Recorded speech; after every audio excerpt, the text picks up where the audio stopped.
Bienvenido mi apreciado hermano y mi apreciada hermana a su canal Aprendiendo de Jesús, donde cada día y cada semana el Señor nos instruye para poder aprender de su palabra y ser glorificado por medio de su Hijo amado. Les agradecemos por permanecer con nosotros y antes de comenzar queremos hacerles una invitación muy especial a cada uno de ustedes a que se suscriban a nuestro canal si aún no lo han hecho, que compartan este video porque no solamente compartimos el Evangelio del Señor, sino también que nos ayudan a que este ministerio pueda crecer para la honra y gloria de nuestro Dios y que como principal objetivo podamos llegar a muchas más personas. Gracias porque en el nombre de Jesús podemos cada día y cada semana unirnos como hermanos en Cristo. Les agradecemos también por sus mensajes, por sus pedidos de oración. Estamos allí cada semana pendiente de cada uno de ustedes y comunicarnos es algo excepcional como pueblo del Señor. Gracias de nuevo y les invitamos a que nos dejen sus comentarios, sus pedidos de oración, lo que ustedes deseen decirnos para que podamos cada día mejorar en el nombre de Jesús y poder seguir compartiendo el Evangelio de Cristo. Hemos llegado a la lección número 9 titulada Anden como sabios y lo analizaremos según el comentario bíblico adventista para aprender de Jesús. Padre Santo que estás en el cielo, gracias a Dios te damos por tus bendiciones y por tus cuidados. Gracias Señor porque cada día y cada semana nos das la oportunidad de estudiar tu palabra. Te pedimos por cada una de las personas que escucha este mensaje. Ayúdanos a tener vidas moldeadas para ti, Señor, y que podamos ser sabios en nuestros caminos y en nuestras decisiones. En Jesús. Amén. Sabiduría divina. Porque mejor es la sabiduría que las piedras preciosas, y todo cuanto se puede desear no es de compararse con ella. Proverbios 8:11. Si Adán y Eva nunca hubieran tocado el árbol prohibido, el Señor les hubiera impartido sabiduría sin mancha de pecado, sabiduría que les habría proporcionado alegría eterna. El único conocimiento que obtuvieron por su desobediencia fue el del pecado y los resultados. A través de los siglos, la curiosidad ha inducido a los hombres a buscar el árbol de la sabiduría, y a menudo piensan que están cosechando los frutos más esenciales, cuando a semejanza de la investigación de Salomón descubren que todo es completa vanidad, en comparación con la ciencia de la verdadera santidad que les abrirá los portales de la ciudad de Dios. La ambición humana ha estado buscando esa clase de sabiduría que brindará gloria, exaltación propia y supremacía. De ese modo obró Satanás sobre Adán y Eva, hasta que las restricciones de Dios fueron dejadas de lado y comenzó su educación bajo el maestro de mentiras, a fin de que pudieran tener el conocimiento que Dios les había rehusado. La verdadera sabiduría es un tesoro tan duradero como la eternidad. Muchos de los que el mundo llama sabios lo son solo en su propia estima, contentos con las adquisiciones de la sabiduría mundanal. Nunca entran en el jardín de Dios para llegar a relacionarse con los tesoros de sabiduría contenidos en su santa palabra, considerándose sabios. Son ignorantes con respecto a la sabiduría que todos deben tener para alcanzar la vida eterna. El comentario bíblico adventista sobre el capítulo 5 de Efesios nos dice: imitadores. Imitador, este versículo es una ampliación y continuación del tema del inmediato anterior. El apóstol ha estado urgiendo a seguir el ejemplo de Dios, particularmente en lo relacionado con el espíritu de perdón. Dios es el modelo, el ideal que debemos imitar, en este caso, con referencia al espíritu perdonador que debemos manifestar. El creyente fiel puede, por la gracia de Dios, aprender a perdonar como Dios perdonó. Hijos amados, saber que Dios nos ama nos proporciona fuerza y capacidad para imitarlo. Si nos percatamos de la paternidad divina, produce en nosotros el amor fraternal. 1 de Juan 4:11. Los que con sinceridad llaman a Dios Padre, necesariamente deben considerar a sus semejantes como hermanos y hermanas. Se entregó a sí mismo. Cristo demostró su amor al entregarse a sí mismo. Nosotros no podemos hacer menos. El amor de Cristo fue tan grande que voluntariamente se ofreció en sacrificio. Uno de los propósitos de su encarnación fue precisamente manifestar su amor y el del Padre, porque Dios estaba en Cristo reconciliando consigo al mundo. 2 Corintios 5:19. Y nadie tiene mayor amor que este. Juan 15:13. Ofrenda y sacrificio. Los servicios del santuario prefiguraban el ministerio y el sacrificio de Cristo. El acto voluntario por medio del cual Cristo se entregó como sacrificio estaba prefigurado en el ritual ceremonial del antiguo Israel. Algunos han sugerido que debe hacerse distinción entre ofrenda y sacrificio, porque la primera denota una ofrenda sin sangre y en el segundo se presupone la muerte de una víctima, algo cruento. Sin embargo, las palabras griegas que se traducen ofrenda y sacrificio no necesariamente implican dicha distinción. Pablo probablemente tomó esta frase del Salmo 46. Olor fragante. Dios se complació tanto con el sacrificio de Cristo como con el espíritu con que fue hecho, pero no significa que el sacrificio de Cristo fuera necesario para apaciguar a Dios. Avaricia. La asociación de este pecado con fornicación e inmundicia es significativa. La avaricia es avidez de poseer cada vez más, una característica de todo pecado sensual. La avaricia y la concupiscencia debe ser dominada por todo el que se llama cristiano. ¿Cuántos cristianos están dispuestos a colocar el pecado de la avaricia en el mismo nivel de la fornicación? La avaricia es un pecado mortífero, pero a menudo pasa desapercibido en los círculos más respetables. Muchas veces se oculta tras nombres como competencia y éxito. Los pecados mencionados son tan temibles que no era ni siquiera apropiado que fueran tratados entre los santos. Deben mencionarse únicamente con el propósito de reprensión, pero es innecesario discutirlos porque no deben existir entre los santos. Reprenderlas, o también redarguir, convencer, corregir y reprender. Compárese con el uso que se da en esta palabra en Lucas 3:19. Los cristianos deben ser un constante reproche para el mundo y el mal por medio de sus palabras y sus vidas. No es suficiente no participar en obras del mal. El cristiano debe reprenderlas. El cristiano no puede ser un observador pasivo o neutral frente a la iniquidad. Por el contrario, debe ser activo en exponer y denunciar el pecado. El simpatizar con los afligidos no debe degenerar en una cómoda indiferencia o tolerancia sentimental, pues entonces será difícil demostrar que no tenemos comunión con las obras de las tinieblas. Vergonzoso. La delicadeza y el refinamiento del cristiano no permiten ni siquiera discutir ciertos temas, ni mucho menos practicarlos. Generalmente basta mencionar los males sin describir detalladamente su proceso. Es recomendable cierto grado de franqueza. Poco puede decirse en favor de la sorprendente crudeza con la cual el pecado es a menudo discutido en nuestra sofisticada cultura. Pablo nombró y denunció vicios vergonzosos, pero nunca los pintó con colores atractivos que estimularan los apetitos sensuales y las bajas pasiones de los lectores.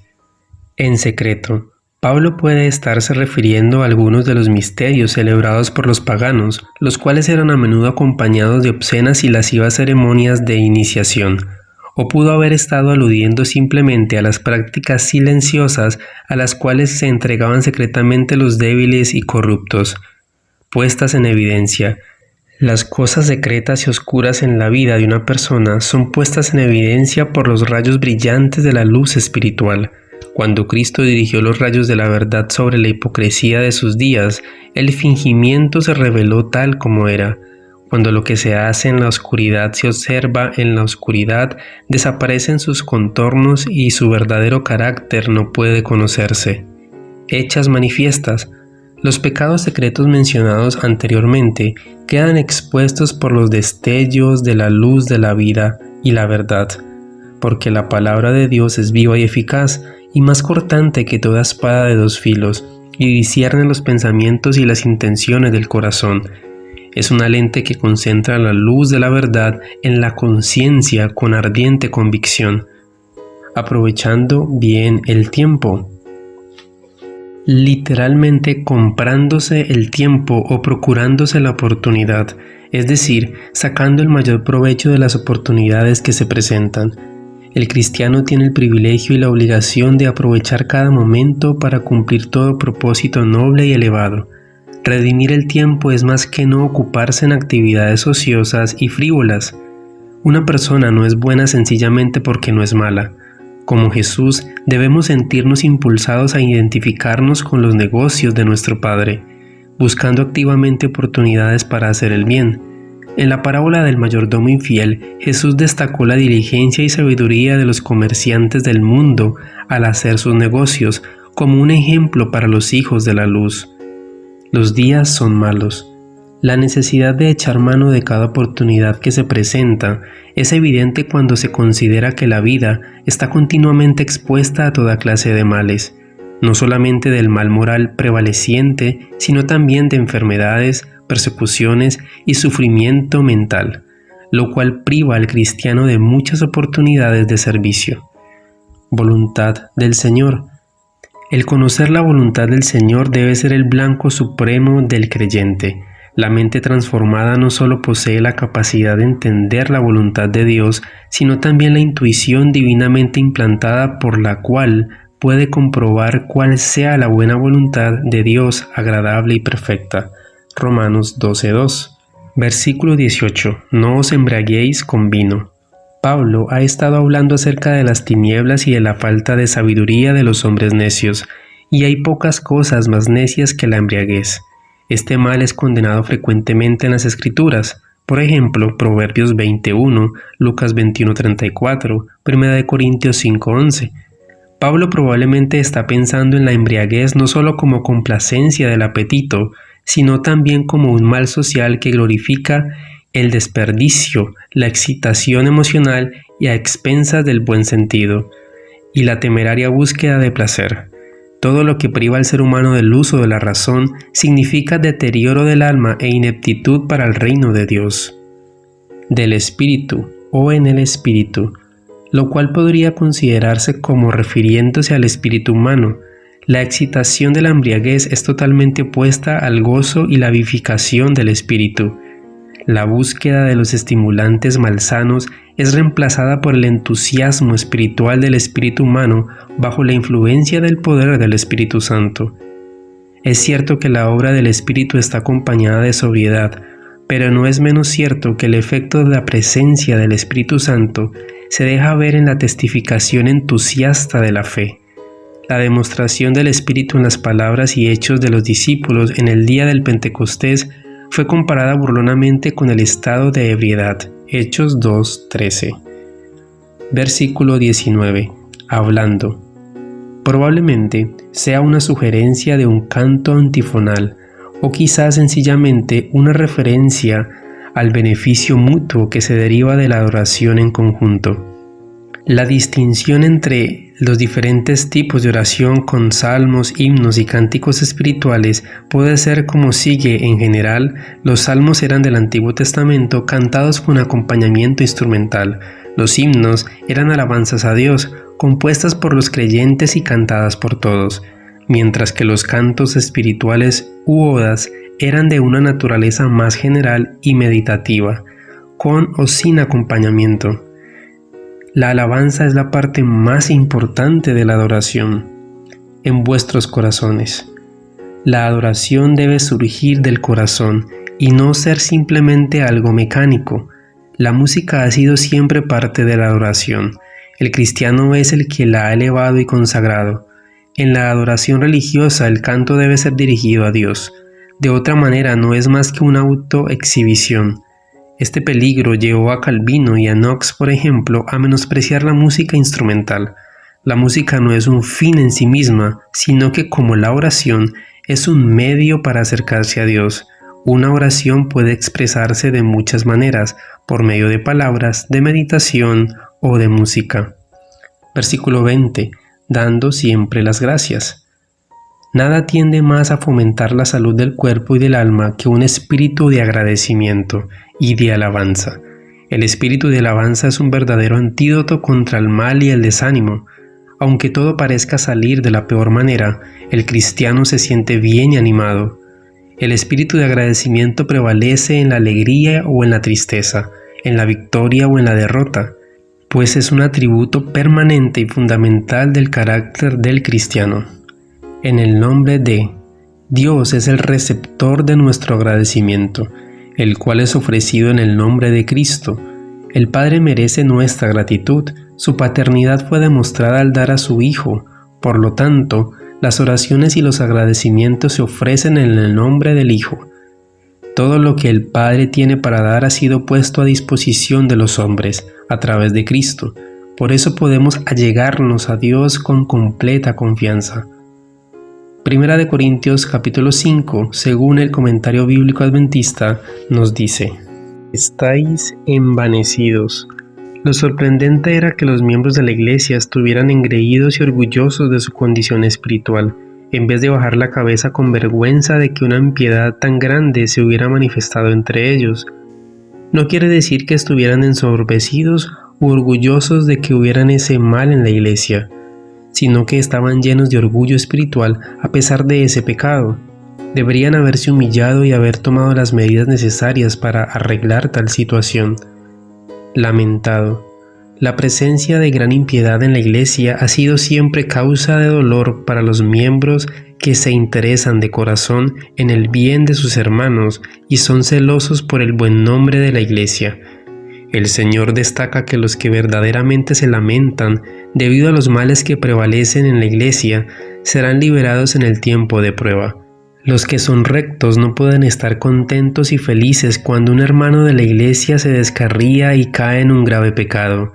Los creyentes corintios deberían haberse preocupado mucho por el mal que había entre ellos y haber procedido a eliminar tal pecado de la iglesia. Tales medidas disciplinarias deben aplicarse solo con motivos correctos. Los miembros de la iglesia nunca deben proceder contra un hermano culpable, movidos por la ira, el orgullo, la venganza, los partidismos, la antipatía o cualquier sentimiento carnal.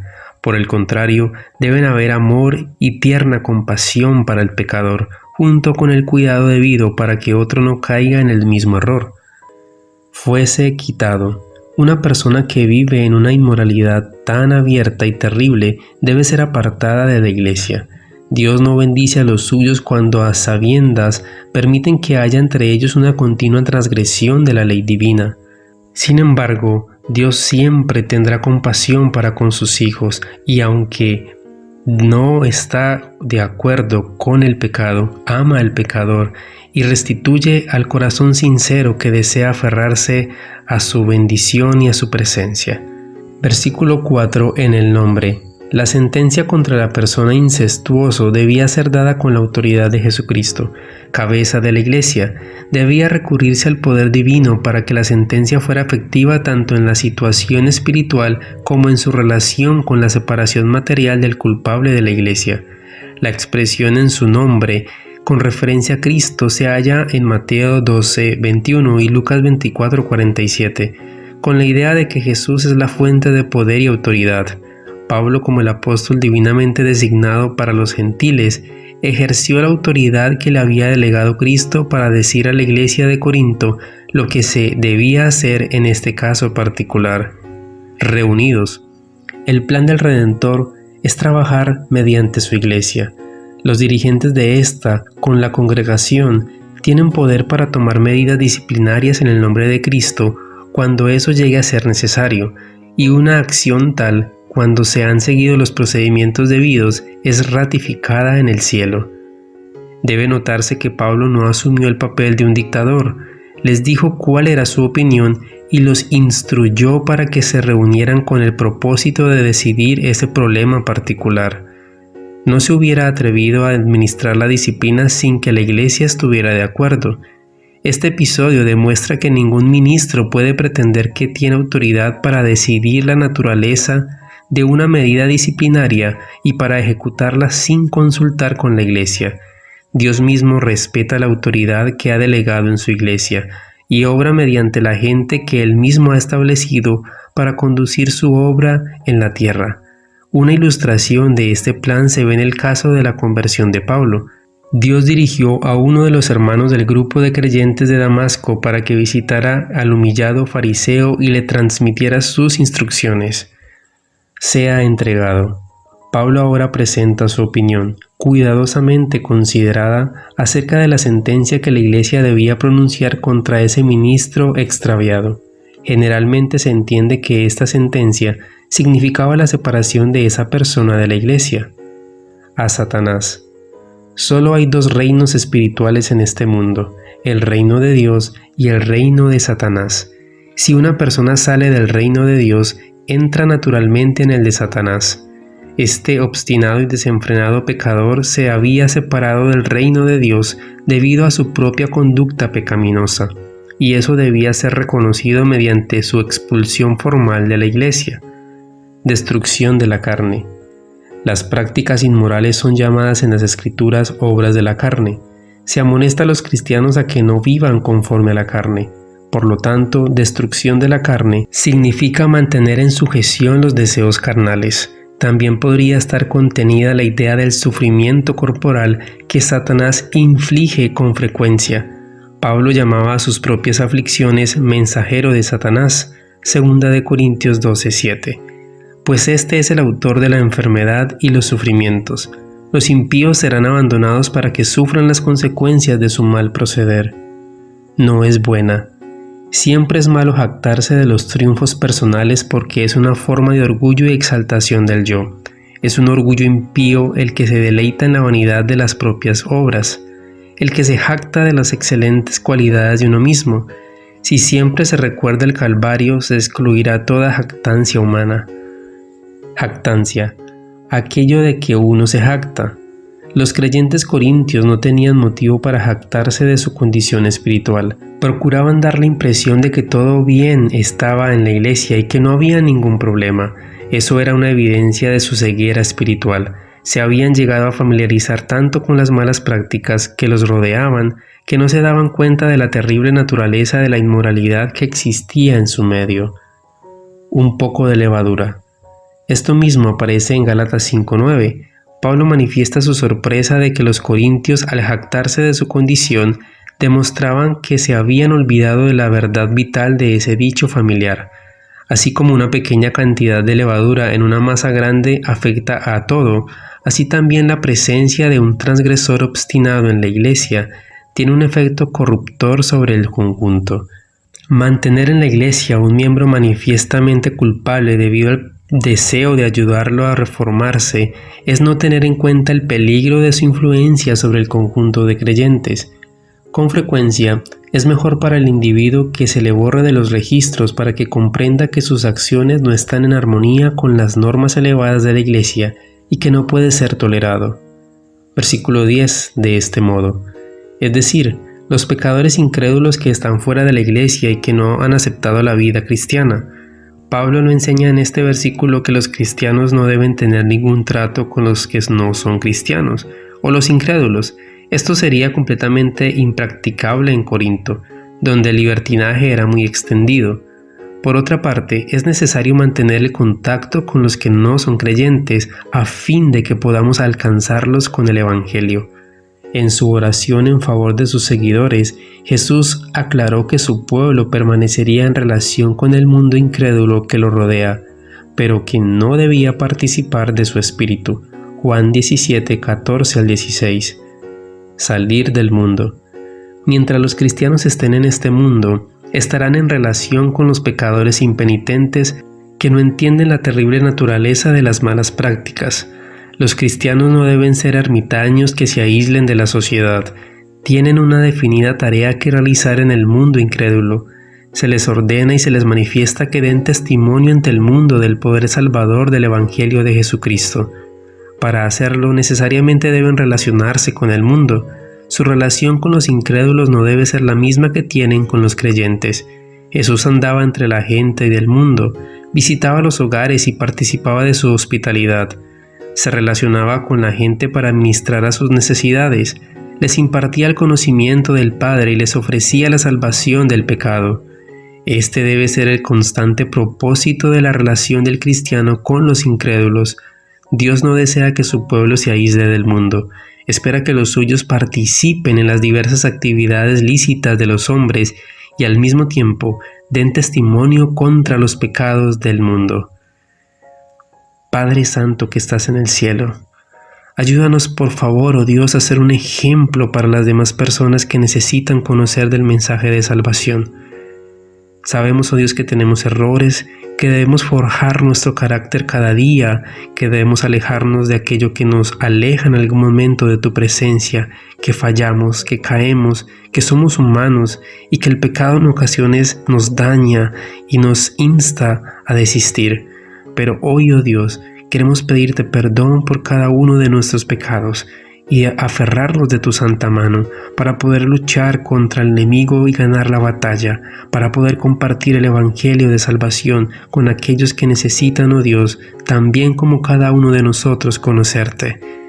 Que sea nuestro propósito tener sabiduría de lo alto para poder avanzar juntos hacia la Canaán celestial.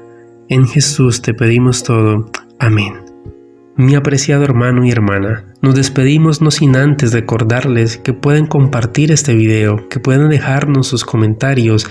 Les agradecemos por hacerlo para que podamos cada día crecer en este ministerio, para que podamos continuar teniendo el tiempo de compartir con cada uno de ustedes la palabra del Señor. Es importante su apoyo. Gracias. Dios les prospere y les bendiga cada día más.